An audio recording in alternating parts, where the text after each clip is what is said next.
Então hoje eu vou falar com vocês sobre divulgação científica em mídias sociais. E quando eu falo em mídias sociais, eu vou estar focando em Instagram e Facebook. Mas a gente tem vários tipos de mídia, a gente vai abordar um pouco por cima, um pouquinho de cada, tá? Bom, quem sou eu?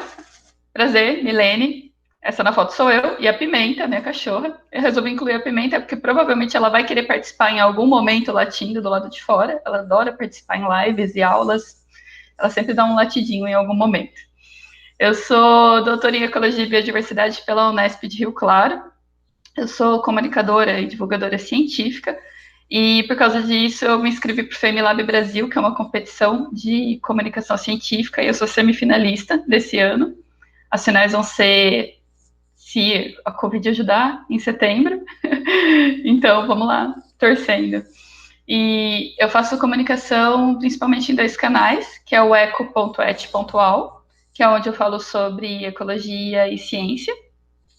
E eu também sou uma das responsáveis pelo perfil no Instagram do 500 Mulheres Cientistas Brasil, que é uma organização muito legal que eu recomendo muito para todos vocês, que é uma organização que prevê uma maior inclusão de mulheres na ciência, diversidade, ciência aberta, divulgação científica.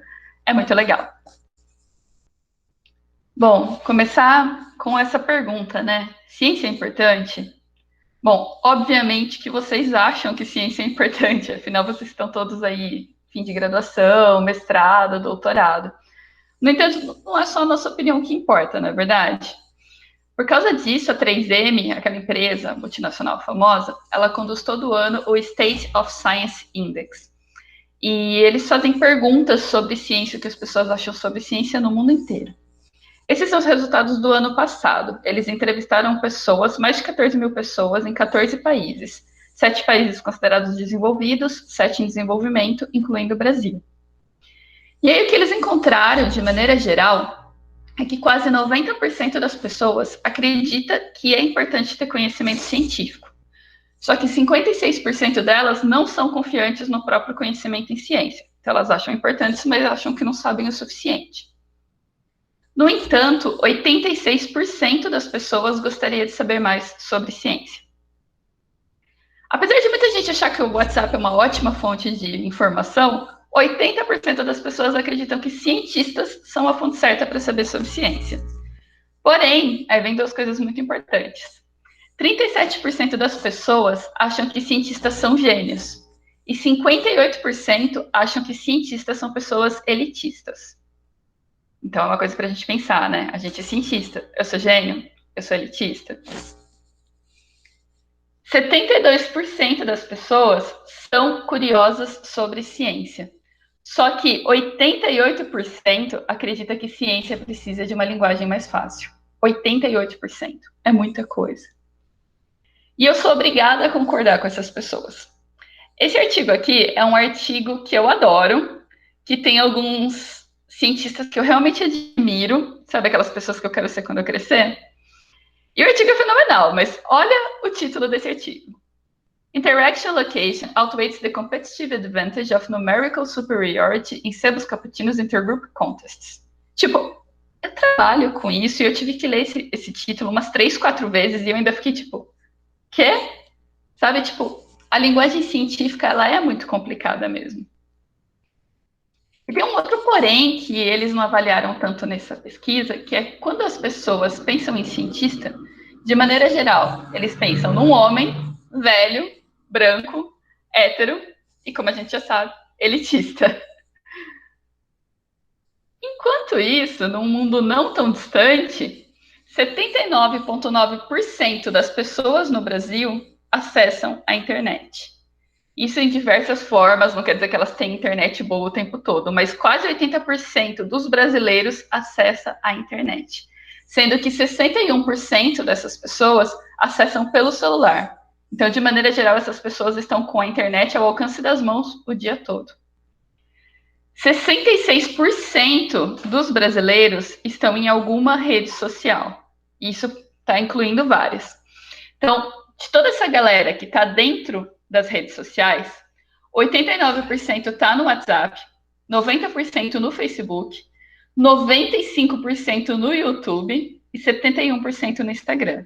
E apesar do YouTube ter esse valor gigante de 95%, ele não é o favorito. Os favoritos ainda são Facebook e Instagram. E uma coisa muito importante, em média, o brasileiro típico gasta 3 horas e 43 minutos por dia em redes sociais. É muito tempo. E você acha que esse pessoal está lá no celular conversando sobre o quê? Você acha que eles estão falando sobre interaction, location, outweighs the competitive advantage of numerical superiority, Sebus Cappuccinos Intergroup Contests? Não, né? Eles estão trocando ideias com coisas sobre... Poucas universidades têm pesquisa, e dessas poucas, a grande parte está na iniciativa privada. A cura para a Covid já existe, podemos ficar tranquilos. Ou até, homem morre por explosão de pneu e Dória manda colocar no atestado de óbito que foi coronavírus.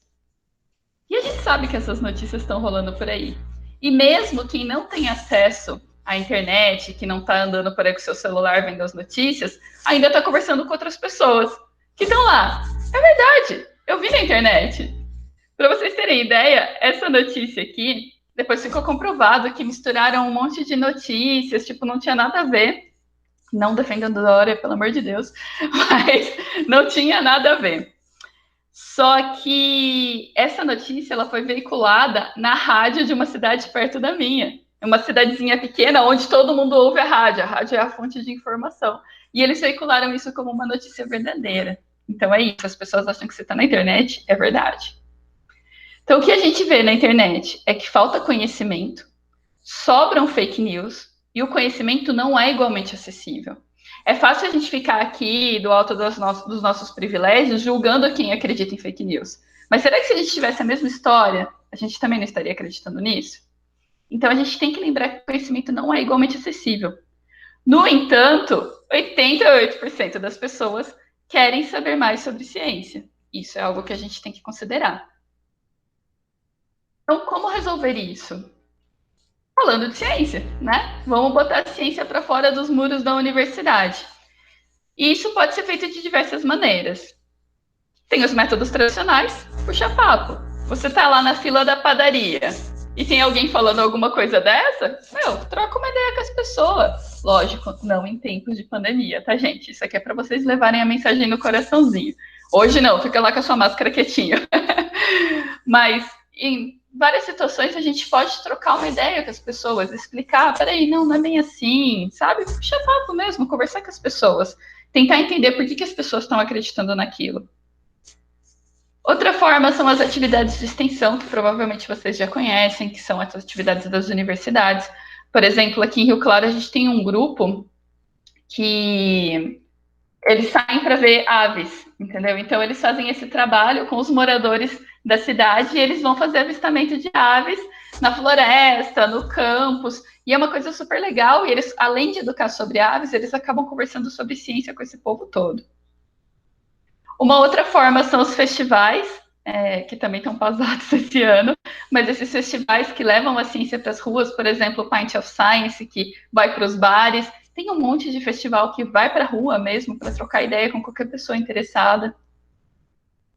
Tem as feiras e exposições, como feiras de ciências em escolas. Aqui no Brasil não é tão popular, mas a gente tem vários eventos internacionais onde as pessoas realmente levam muitos experimentos para as ruas. É uma coisa super legal, é uma troca super rica.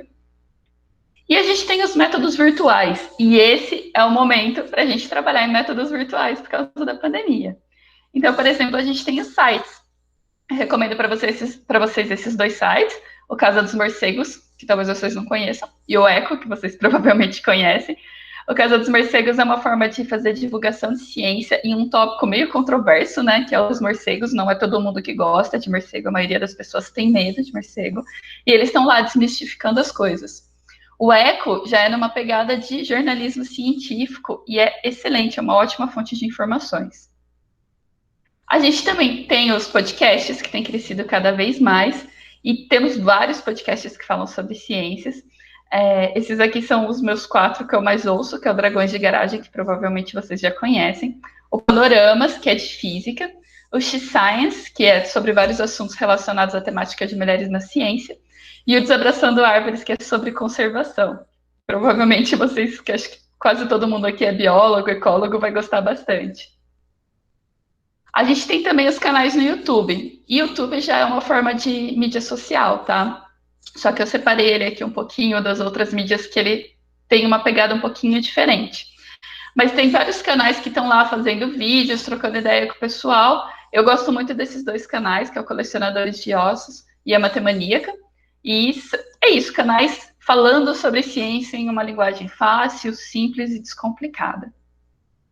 E a gente tem as mídias sociais que eu quero focar, que é Instagram, Facebook, mas vocês podem incluir aqui no pacote TikTok, Twitter, todas essas redes que são mais interativas, tá? As mídias sociais, elas são um jeito muito legal de informar, porque quase todo mundo está em mídia social. A minha mãe está em mídia social. Minha mãe adora Instagram. Minha mãe não tem estudo. Ela é uma pessoa mais velha, que estudou só até a terceira série, e ainda assim ela está lá. Eu tenho amigos que são professores universitários, eles também estão no Instagram. Então a gente tem pessoas mais novas, pessoas mais velhas, pessoas de diferentes backgrounds. Essas mídias, elas são atrativas porque você não precisa ter uma internet super rápida, super potente para conseguir ver foto e interagir com a galera, como o YouTube às vezes exige. Então, tem muita gente de diversos backgrounds, de diferentes histórias, de diferentes classes sociais.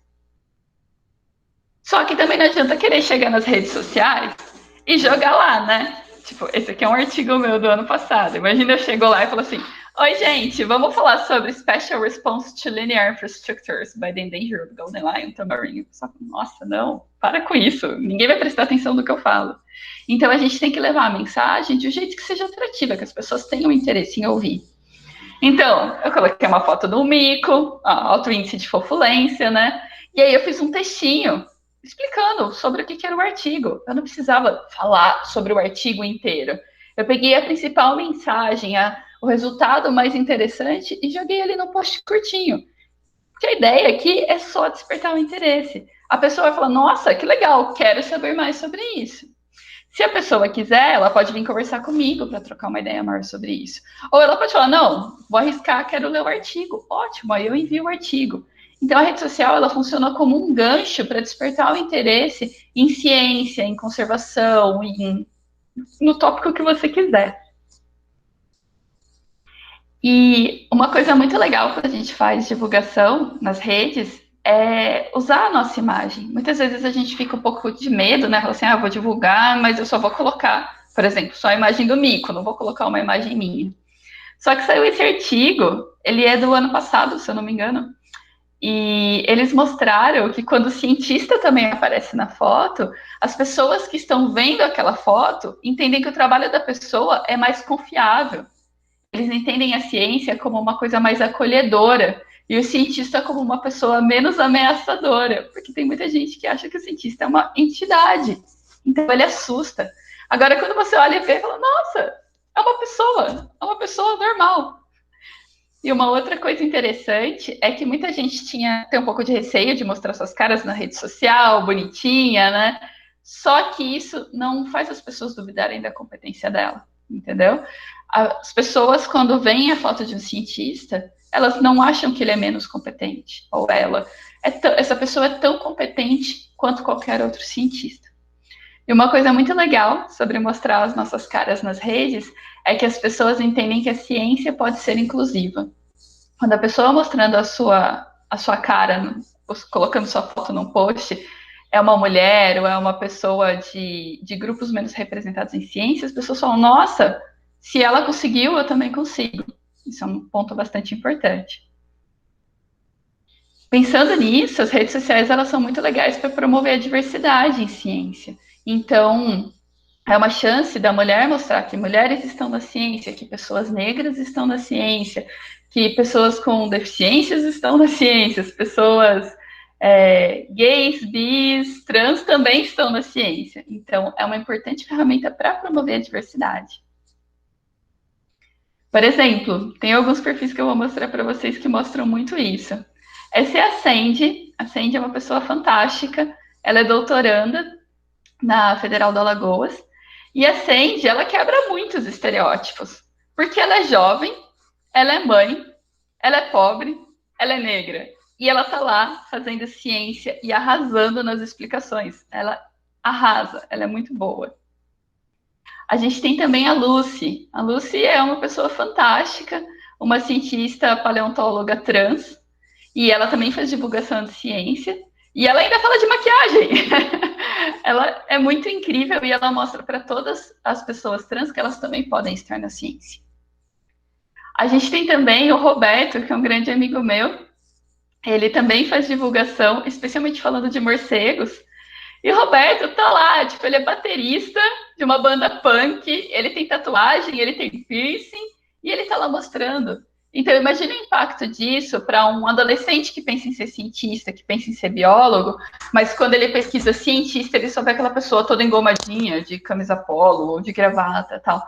Aí, de repente, ele vê alguém como o Roberto e fala: caramba, nossa, eu posso ser descolado e ser cientista.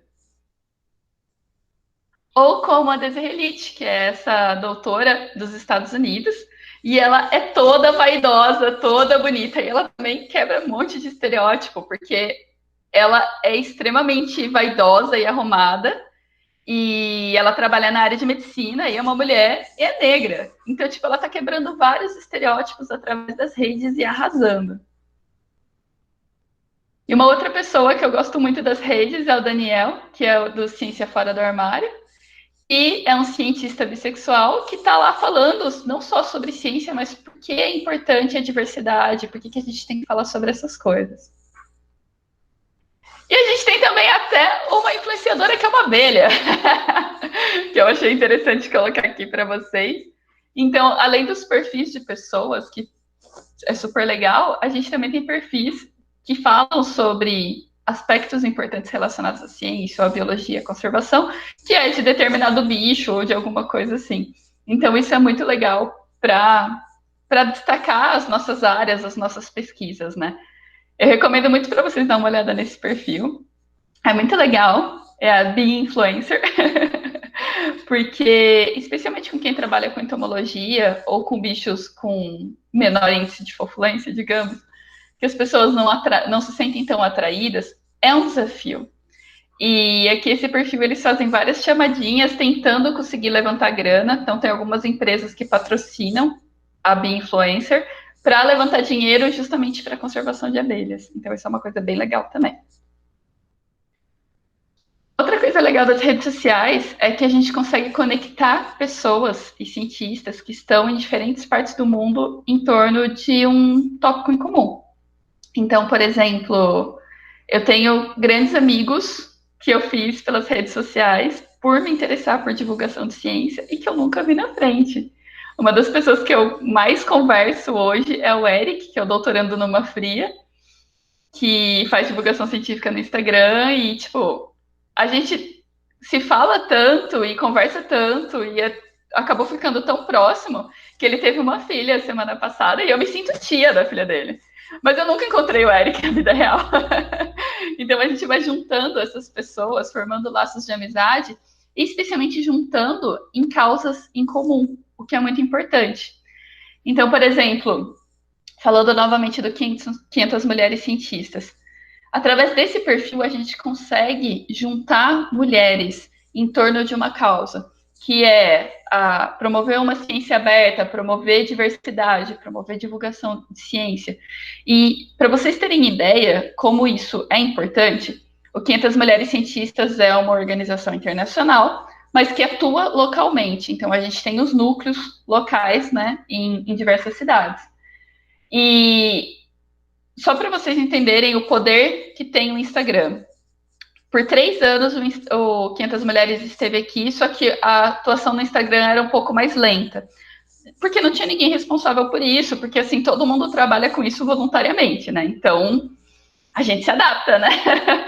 Não dá para você se dedicar integralmente a isso.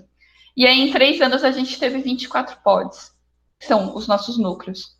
Desde abril, que a gente começou a postar todo dia, interagir com a galera e tal, surgiram novos 29 pods.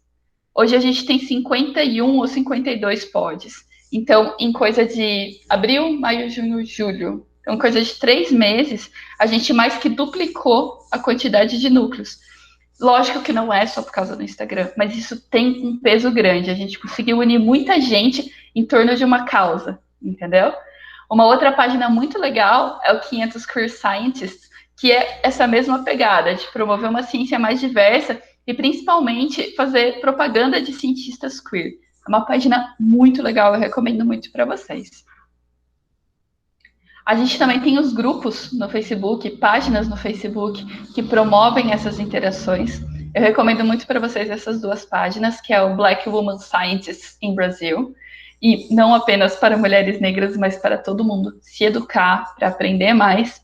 E também o Mulheres na Ciência Brasil, que é coordenado pela Rafa, que é uma página super educativa, tem esse grupo que a gente consegue trocar ideias, é muito, muito interessante. Uma outra coisa legal que rola nas redes sociais é que a gente consegue falar de tópicos que a gente não conseguia antes. Então, por muito tempo, a questão de inclusão e saúde mental foi muito escondida nas redes, né? Foi sempre uma coisa meio ai, não, o cientista não sente, né? O cientista é uma pessoa extremamente racional. E hoje a gente consegue usar as redes para falar disso, falar sobre por que é importante ter saúde mental, por que é importante inclusão, sabe? Vários tópicos que antes ficavam escondidos. Esse é um post da Raven The Science Maven, que é um perfil que eu recomendo muito para vocês, especialmente o canal dela no YouTube. E ela fez esse post um dia que ela estava muito triste, porque ela entrou para trabalhar num laboratório, ela tinha terminado o mestrado, se eu não me engano, e ela era a única pessoa negra no grupo. Então foi aquela coisa assim, vamos incluir uma pessoa negra, mas não era uma inclusão verdadeira. Eles não realmente incluíam ela nas coisas. Ela estava sempre renegada, fazendo aquele serviço que ninguém quer fazer, sabe, serviço de estagiário que a gente brinca. Mas ela era uma cientista super qualificada. E ela fez de tudo para tentar se interar com o pessoal. Ela chegou a levar doces, levar bolos. E um dia o pessoal da RH chamou ela para conversar e falou que ela não se integrava bem. E ela ficou muito mal. E ela fez esse post. Então, por muito tempo, isso ficou tão escondido. Isso são tópicos tão importantes que a gente precisa discutir. Então, as redes abrem um espaço para a gente sobre isso. Mas só para compartilhar com vocês, hoje a Raven tá bem. Ela tem esse canal incrível no YouTube. E ela gravou um CD. Então eu vou mostrar um pedaço do clipe para vocês. Vamos ver se o som fica legal. Porque é muito bom. E se não ficar bom, por favor, procurem o vídeo inteiro no YouTube.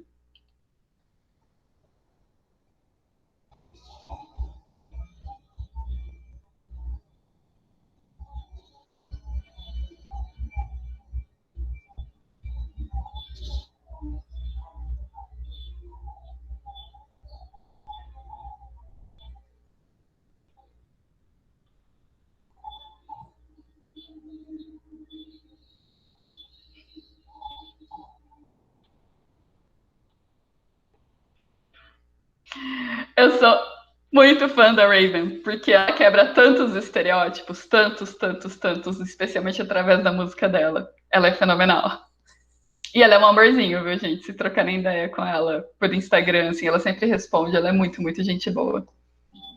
Opa!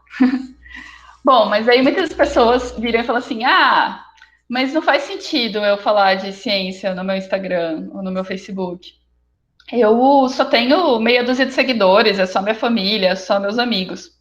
No entanto, uma coisa que a gente não sabe muito bem é o poder dos micro-influenciadores. Para vocês terem ideia, tem uma pesquisa que é sobre marketing, sobre varejo, né, e mercado, que é dessa Stacla. E eles viram que o conteúdo criado em redes sociais por família e amigos tem 9,8 vezes mais chance de impactar a decisão de compra das pessoas. Então, isso é sobre compra, tá? Então, por exemplo, eu vejo a Anitta usando um batom e eu falo, nossa, que bonito, né? Mas isso não é exatamente o que vai me convencer a comprar. É algo que me desperta um interesse, mas, tipo, eu não vou gastar uma puta grana num batom só porque a Anitta tem. Só que aí eu converso com uma pessoa que tem tempo para interagir comigo, que tem ferramentas para conversar comigo, que por isso me gera mais confiança. Então eu mando uma mensagem, sei lá, para minha prima, que tem 500 seguidores no Instagram, e falo: "Nossa, eu vi que você comprou esse batom, é bom mesmo?" E aí ela me conta sobre o batom e tal, e isso vai me influenciar de verdade. a gente, de certa forma, está vendendo a nossa ciência, o nosso conhecimento e até a gente mesmo.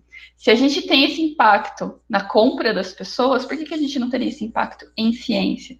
Então, é muito legal esses perfis grandes, por exemplo, o perfil do Hugo Fernandes. Sou super fã do Hugo. O Hugo tem mais de 100 mil seguidores. Isso não é para qualquer um, entendeu? Só que o Hugo não tem tempo para tirar uma dúvida sobre ecologia. Eventualmente ele vai, mas ele não vai conseguir interagir com todo mundo tirando dúvidas específicas. Quem tem menos seguidores consegue interagir melhor. Isso é uma coisa muito importante. E essa interação é essa conexão que gera o real engajamento, que é essa conexão real mesmo com as pessoas, que faz as pessoas acreditarem em você. Então eu acho que é isso, a gente tem que ir para fora, levar a nossa mensagem. Tem gente que vai curtir, tem gente que vai amar, tem gente que vai dar risada. Mas a gente faz a nossa parte. Aí só alguns lembretes, caso vocês se animem. Quando a gente vai comunicar em rede social, a gente tem que usar uma linguagem fácil e uma linguagem rápida. Lembra que não adianta chegar falando em science outreach, sabe? A gente tem que chegar compartilhando as coisas de uma maneira simples, pensando que nem todo mundo é da sua área e fazendo isso o mais simples, mais fácil possível. Uma outra dica muito importante é usar emoção. Pessoas não se conectam com dados. A gente tem uma prova disso, que é os dados relacionados a coronavírus, que a gente fala, os casos estão aumentando, e as pessoas estão lá, estão nem aí. Só que aí morre alguém por perto e as pessoas falam, caramba, e aí muda totalmente o impacto, entendeu? Porque os números, eles são muito importantes, mas não são eles que convencem a maioria das pessoas. Quem gosta de número é a gente, cientista adora número, porcentagem e tal. A maioria das pessoas conecta com emoção. Isso não quer dizer que a gente não vai falar os números, mas só que a gente tem que traduzir isso de uma maneira usando emoção. A gente também tem que ser respeitoso. A gente tem que praticar um pouco uma coisa chamada comunicação não violenta. Então, por exemplo, eu tenho muitas críticas ao governo, só que se eu for nos meus posts e só tacar o pau no Bolsonaro, as pessoas que acreditam no Bolsonaro vão parar de me seguir. E eu acredito que aquelas pessoas precisam ouvir a minha mensagem. Então é muito importante que a gente se posicione, que a gente fale o que está errado, especialmente sobre governo e tudo, mas de maneira respeitosa. Esteja disposto a ouvir. Lógico que a gente não é obrigado a aguentar desrespeito, tá bom? Chegou hater, tipo, ignora, bloqueia. Mas do que depender da gente, a gente tem que ser respeitoso também, porque senão as pessoas não vão ouvir a gente não consegue furar a bolha, a gente só fica falando com as mesmas pessoas que acreditam nas mesmas coisas que a gente. A gente também tem que tomar muito cuidado com o que a gente fala, porque a gente não tem a vantagem de quem espalha fake news. Quem espalha fake news não precisa olhar dado, não precisa olhar artigo, pode falar o que quiser, não se importa, não impacta a vida deles. Agora a gente é cientista, a gente é uma fonte de confiança, entendeu? Mesmo que a gente fique às vezes desanimado achando que ninguém acredita na gente, ainda tem muita gente que acredita. Então a gente tem que tomar cuidado com o que a gente fala e estar preparado para responder. E se não estiver preparado, não tem problema. Mas não fique inventando coisa, né? Fala, olha, eu não sei, eu vou procurar, eu vou te indicar uma pessoa, olha, eu simplesmente não sei, entendeu? Só a gente tem que tomar um cuidado extra, tá? E uma coisa que a gente tem que tomar cuidado é com o backfire effect, que é quando você fala alguma coisa e isso tem um efeito contrário. Isso acontece muito quando a gente fala mal de alguém. Então, por exemplo, usando o exemplo de política, a Ema bicou o Bolsonaro. Aí eu vou lá e falo, hahaha, a Ema bicou o Bolsonaro, a gente é do time da Ema e tal. E aí eu vou e faço um post sobre Ema. A pessoa que é fã do Bolsonaro, na hora vai odiar as emas, vai odiar o que eu falei e vai começar a apoiar ainda mais o Bolsonaro, entendeu? Então a gente tem que tomar cuidado, assim, cuidar para não ter esse efeito contrário, um efeito rebote, digamos, entendeu? Para o tiro não sair pela culatra. Depois, mais para frente, eu vou contar para vocês sobre um backfire effect que foi determinante na minha vida. E a gente está num momento muito estratégico para fazer divulgação científica em redes sociais, por causa da crise relacionada à Covid-19. As pessoas não têm encontrado respostas. Elas buscam muitas respostas, mas está tudo muito confuso e elas não sabem em quem acreditar. Então, o interesse em ciência tem aumentado. Eu sei que às vezes a gente fica desanimado e fala, nossa, nada a ver, eu só vejo gente falando abobrinha. Mas provavelmente vocês já vivenciaram situações em que um parente, um amigo que nunca quis falar de ciência veio conversar com vocês. uma coisa interessante. No começo que estava aumentando os casos de Covid, a minha tia, que nunca na vida conversou sobre ciência comigo, me ligou. E essa minha tia é missionária da igreja, da Assembleia. E ela falou assim para mim: Mi, as pessoas estão me procurando na igreja e eu não sei o que falar, porque eu busco notícia e cada lugar fala uma coisa. Você pode me esclarecer? E aí a gente conversou por mais de uma hora e ela falou que aquilo foi fundamental. Então, você vê como é louco, assim, o impacto. Eu divulgo ciência de maneira geral, não divulgo exatamente sobre Covid, eu falo sobre Covid, mas só um monte de coisa em geral.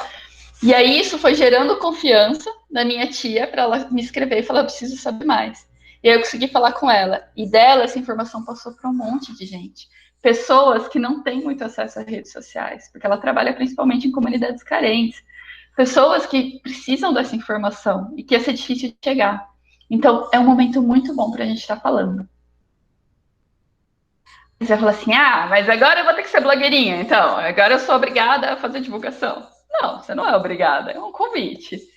Você pode criar a sua própria página para falar de ciência, sobre o seu tópico, sobre essas questões acadêmicas, ou você pode criar um conteúdo esporádico na página que você tem. Você não precisa criar uma página só para isso. Se você não está afim, se você não tem tempo, não tem problema.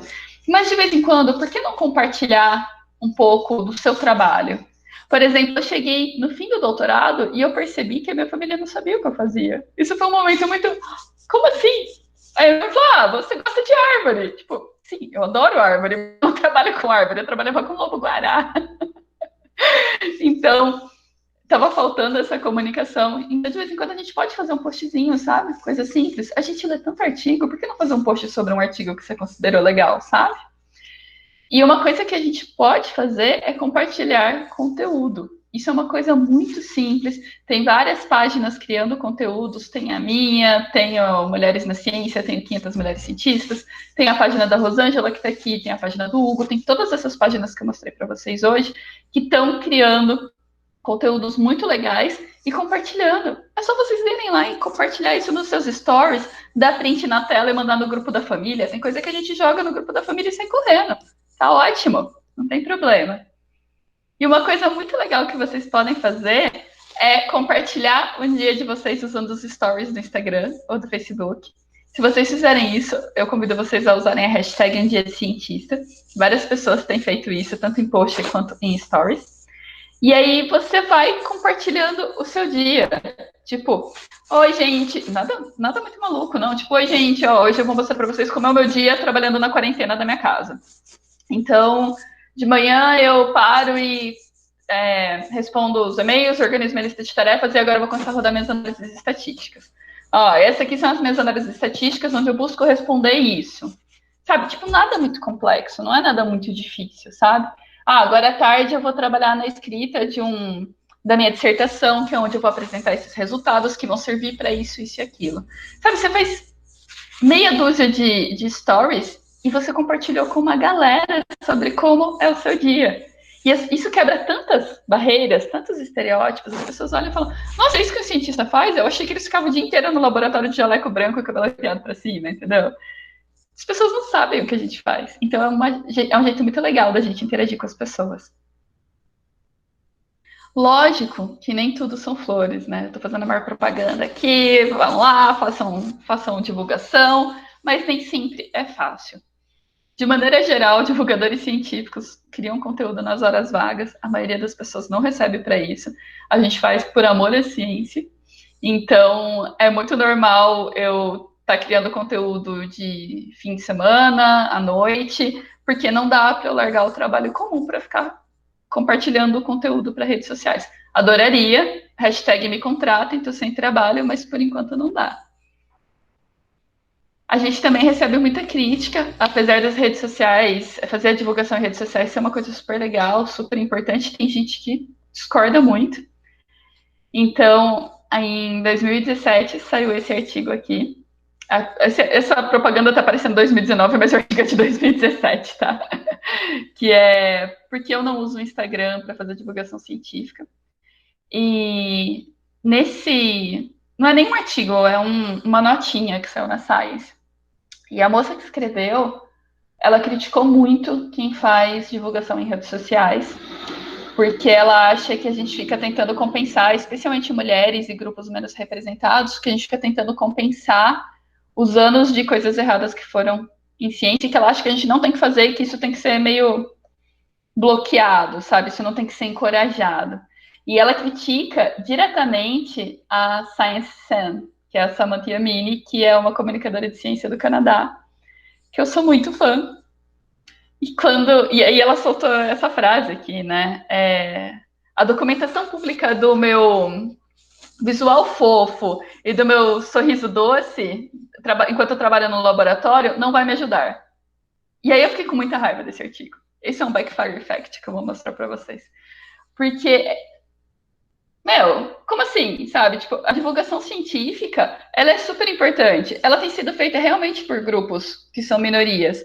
Só que isso não tem que ser desencorajado. Pelo contrário, isso tem que ser estimulado. Ao invés da gente falar, você está perdendo tempo, isso tinha que ser contabilizado nos nossos currículos. A gente está fazendo um serviço para toda a ciência. A gente está promovendo uma ciência mais aberta, mais inclusiva, mais diversa. E ela foi totalmente ao contrário. E ela criticou diretamente a Sam. E eu levei isso muito pro lado pessoal. Eu fiquei muito brava. Mas eu fiquei muito brava, principalmente porque ela criticou a menina porque ela tá sempre bonitinha nas redes sociais e tal. E isso foi muito julgador, sabe? E uma coisa que me irrita é a mulher falando mal de outra mulher. Ainda mais na science, né, gente? Ninguém merece. E esse artigo, ele teve um backfire effect total. Porque foi por causa desse artigo que eu comecei a fazer a divulgação. Então ela foi justamente criticando, e eu tinha essa vontade de fazer divulgação, só que foi quando eu li esse artigo que eu falei, isso não vai ficar assim, eu vou fazer divulgação. E não foi só eu conheço várias pessoas que começaram na mesma época em resposta a esse artigo. E aí, peraí, depois eu continuo falando desse artigo. Uma outra coisa que acontece muito, especialmente para mulheres, é que a gente acaba recebendo muita crítica relacionada à nossa aparência, né? Homens não têm que lidar com isso. Então tem esse canal no YouTube que é muito legal, que é o The Brain Scoop, que é com essa cientista Emily Graslie, e tem que lidar com esse tipo de comentário. O cara escreveu: o formato é muito legal, pena que a garota não é bonita. Se a garota fosse mais gostosa, teria 50 vezes mais visualização. Aí ela foi escrever de um jeito bem irônica, né? Obrigada pelo seu feedback. Eu, cara, de nada. Eu realmente acho que vocês poderiam crescer substancialmente com poucos ajustes. Tipo, oi? Sabe? Tipo, é sobre ciência, não importa como a menina tá vestida, certo? Foi muito ridículo isso. Só que ela também teve respostas muito positivas relacionadas ao canal dela, de pessoas que compartilharam, falaram: olha, o seu canal me ajudou a ficar firme na ciência, a não desistir. Te agradeço muito. Se não fosse você, eu acho que eu nem tinha conseguido finalizar meu mestrado e tal. Então, tipo, tem os dois lados da moeda. E aí, lá do paper que eu falei para vocês que criticava a comunicação científica, saiu a resposta, que é esse artigo aqui, que eu quero ir rumo ao nosso final, indicando esse artigo para vocês, que é Social Media for Social Change in Science. Esse artigo é da Samantha Yamini, que é a Science, e algumas colaboradoras que trabalham com divulgação científica. E elas falam justamente isso, como usar mídias sociais para promover mudanças sociais em ciência. E é um artigo muito classudo, acho que é o artigo mais classudo que eu já vi, porque é um artigo em resposta da notinha criticando ela. E ela fala: apesar da gente concordar com a fulana sobre o fato que realmente pessoas menos representadas estão fazendo esse serviço, a gente acha que isso deve ser estimulado. Em nenhum momento ela critica a menina de volta, ou ela nem perde mais tempo com a menina, sabe? Então, é um artigo muito legal sobre divulgação científica e também é um artigo muito legal para a gente aprender como responder com classe. E aí, o que eu quero deixar de mensagem final para vocês é que a comunicação científica em redes sociais não vai resolver todos os problemas do mundo, a gente adoraria, mas não vai. A comunicação científica, ela é mais uma ferramenta de combate à desinformação. Mais uma. E ela tem esse efeito de onda, quando como uma onda cai no lago e ela vai espalhando. Então, eu quero que vocês pensem sempre nesse exemplo que eu dei da história da minha tia. Ela me perguntou, e isso foi passando para outras pessoas, que passou para outras pessoas, que passou para outras pessoas. E a gente tem isso ao alcance das nossas mãos, literalmente, nos nossos celulares. Bom, é isso que eu tinha para falar para vocês. Eu tô no. Se vocês quiserem me acompanhar, eu tô no Instagram e no Facebook, como Ecoatial. Também tô no Twitter, @mileniae. Tem aqui meu e-mail e tem o meu site, que eu acho que talvez esteja escondido para vocês, não tenho certeza, porque para mim está. Mas qualquer coisa eu posso passar para vocês depois. Se vocês tiverem interesse em alguma referência que eu passei, em algumas outras leituras sobre comunicação científica, podem me mandar mensagem ou me mandar e-mail que eu mando essas coisas para vocês. E é isso, agora eu queria ouvir de vocês. Obrigada.